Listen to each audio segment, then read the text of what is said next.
স্বৈরাচারী সরকারের পতনের পর এক এক করে গ্রেফতার হয়েছেন আওয়ামী আমলের অনেক মন্ত্রী, নেতা ও প্রভাবশালী ব্যক্তি।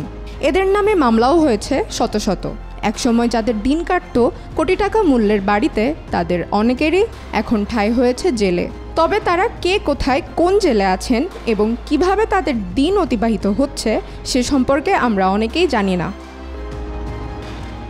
বন্দীদের বেশিরভাগেরই ঠাঁই হয়েছে কেরানীগঞ্জ কারাগারে। কারাগারে তারা পেয়েছেন ডিভিশন, সাথে পাচ্ছেন বিশেষ খাবার, ব্যক্তিগত কাজের লোক ও পত্রিকা। এছাড়াও বিভিন্ন কারাগারে ডিভিশন পেয়েছেন মোট ৪৭ জন।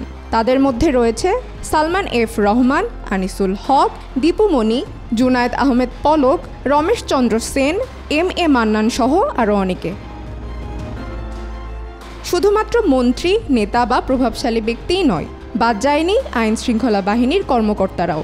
আওয়ামী সরকারের গুম খুনের মাস্টার মাইন্ড জিয়াউল আহসান পেয়েছেন প্রথম সারির ডিভিশন। তালিকায় আরও নাম পাওয়া যায় সাবেক আইজিপি শহীদুল হক, আবদুল্লাহ আল মামুন, সাবেক ডিএমপি কমিশনার আসাদুজ্জামান মিয়া, এডিসি কাফি ও র্যাব কর্মকর্তা সোহাইলের।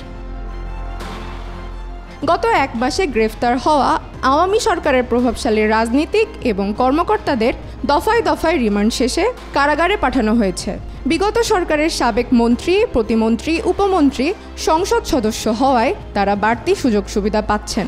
সরকারি সাবেক প্রভাবশালী কর্মকর্তা হওয়ায় তাদের বাড়তি তোষামত করছে জেল কর্তৃপক্ষ।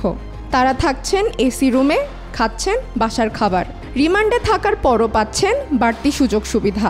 কারাগারে এবং রিমান্ডে থেকে আড্ডা দিচ্ছেন গ্রুপ ভিত্তিক। আদালত সূত্র জানিয়েছে, গ্রেফতারের পর রিমান্ডের জন্য আদালতে তোলা হলে সবাই অসুস্থতার দোহাই দিয়ে জামিন চাচ্ছেন। আইনজীবী মাধ্যমে বা নিজেই কাঠগড়ায় দাঁড়িয়ে বিচারকের কাছে বলছেন, আমি অসুস্থ, আমাকে জামিন দেয়া হোক। ইতোমধ্যেই অসুস্থতাজনিত কারণে সাবেক মন্ত্রী শাহজাহান খানের রিমান্ড শেষ না করেই কারাগারে পাঠানোর আদেশ দিয়েছেন আদালত। এর আগে রাজধানীর আইডিয়াল কলেজের প্রথম বর্ষের মেধাবী ছাত্র খালিদ হাসান সাইফুল্লাহ হত্যা মামলায় 5 দিনের রিমান্ড শেষ না হতেই অসুস্থতার কারণে ঢাকা 7 আসনের সাবেক সংসদ সদস্য হাজী মোহাম্মদ সেলিমকে কারাগারে প্রেরণ করে আদালত। তথ্যসূত্রে জানা যায়, রিমান্ডে আওয়ামী সরকারের ক্ষমতাবান নেতা এবং সহচররা এসি রুমে থাকছেন। তাদের সেখানেই জিজ্ঞাসাবাদ করা হচ্ছে। নিয়মিত 3 বেলা বাড়ি থেকে আসা খাবার খাচ্ছেন।